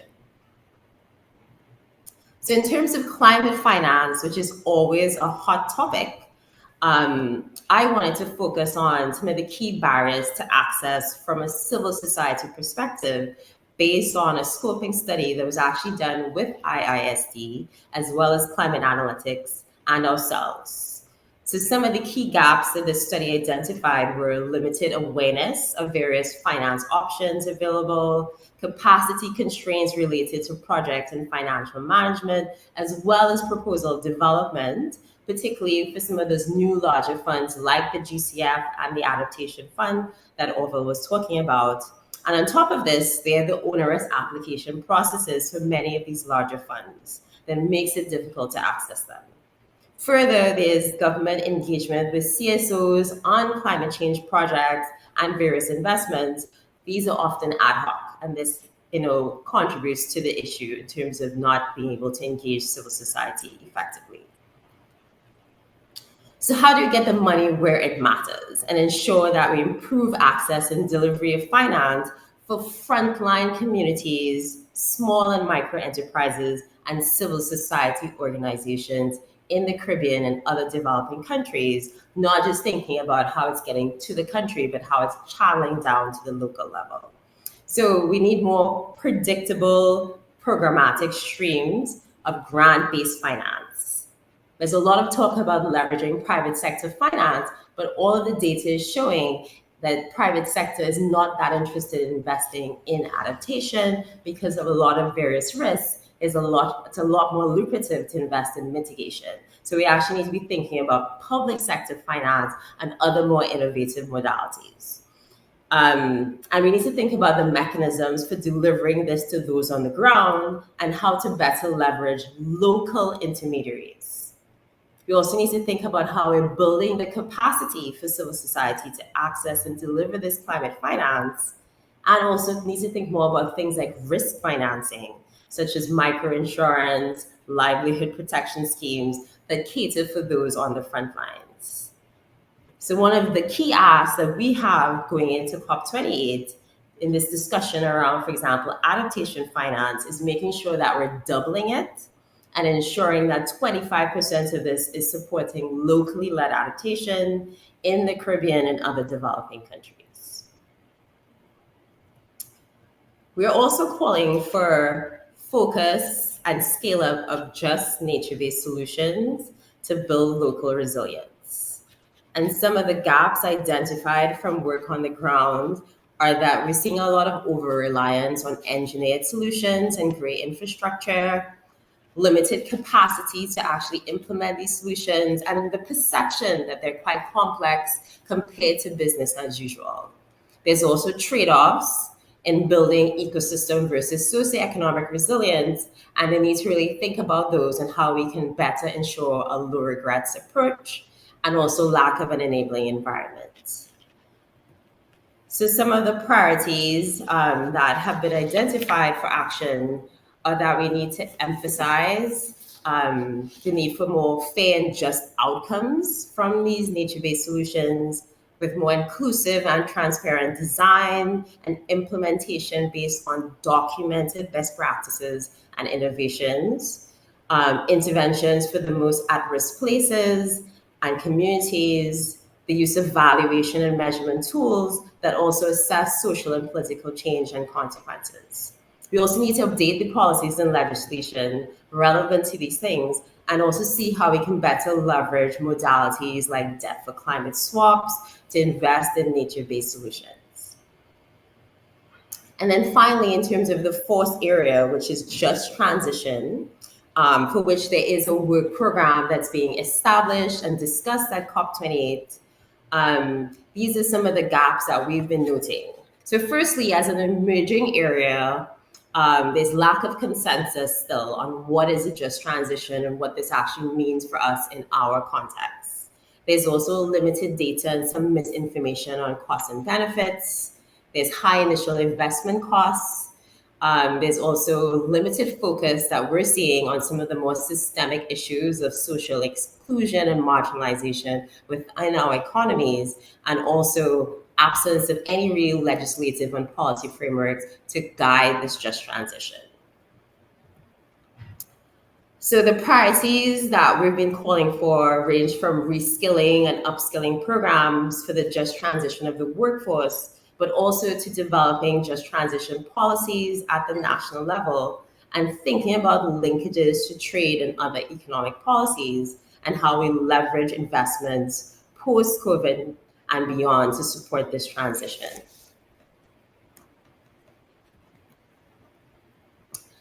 So as I wrap up, I wanted to highlight 3 key steps for moving forward, including forging deeper partnerships with academic and research institutions, the media and creatives to really support research and innovation for climate justice and local resilience. I also wanted to note the importance of mapping the different initiatives that exist and developing a more comprehensive database that helps us identify the gaps, the challenges, and the opportunities for collaboration, knowledge exchange, and learning, so we can really facilitate scale up and replication of what's working. And then finally, mobilizing those funding from different sources to really support these more ambitious actions that we've been aligning in the Caribbean climate justice and resilience agenda, and really making sure that COP28 and other forums are relevant to our most vulnerable and those on the front lines in the Caribbean.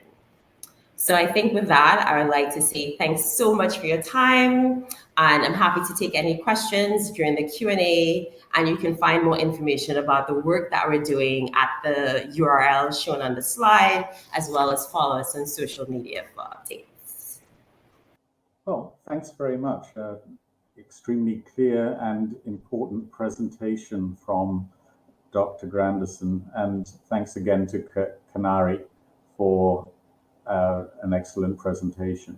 So I'm going to attempt to try to summarize the main points made by our panel. And what we will also do is to try to start an engagement beyond this that goes maybe online and looks at ways of picking up on some of these issues, because of course it is particularly important. I think it's fair to say that several people have made cogent arguments as to why we should not cop out. Dr. Gray pointed out that there are certain things that we might need from the Caribbean, that the only way we can get those is literally to be present at the COP. And if we're not present at the COP, then much as we need them for our country's development, then we're not going to get them. I think it was also pointed out by Dr. Kumar Singh that there are a whole suite of things going on at the COP which we need to be involved in, and that we must fly the flag, as Prof. Taylor had pointed out, of 1.5 to stay alive. The point being that it's not entirely off the table to say that 1.5 to stay alive is important, but we must clearly recognize that we're not heading in that direction at all. We're on, as was put, the wrong road as far as that is concerned. But it is an important road, and it is not off the table, and we need to continue to mention it and make sure that people understand it.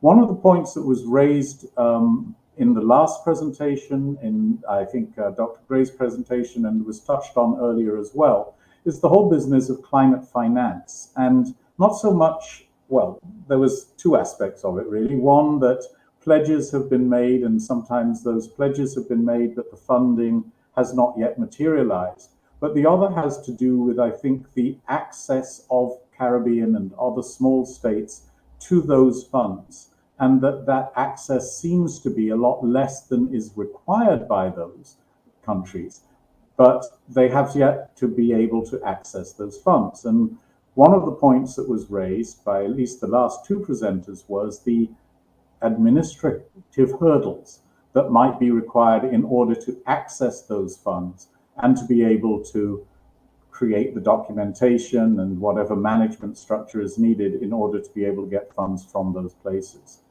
One of the things that we could bear in mind, recently myself and some colleagues did some work on climate-related expense in the Jamaican budget.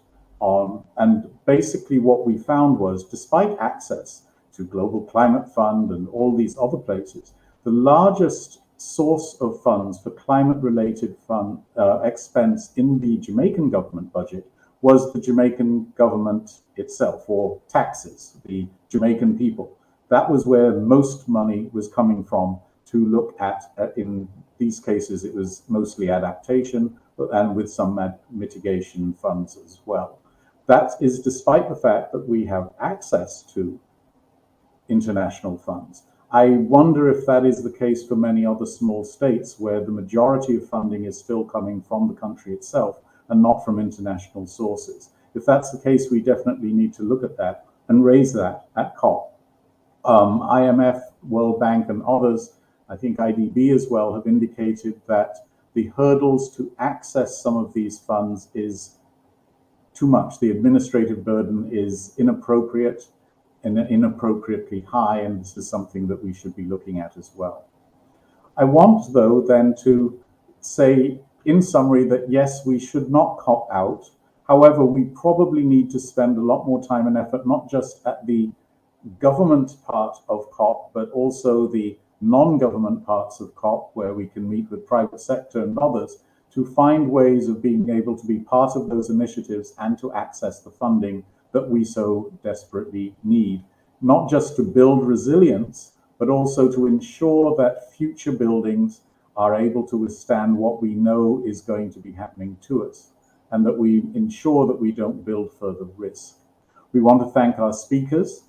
We want to thank the team from the Global Institute, the Climate Smart and Resilient Development team, the CCI team as well, and of course the folks from UETV who were able to put all this together, and will be putting it together in a package which you will be able to watch later as well.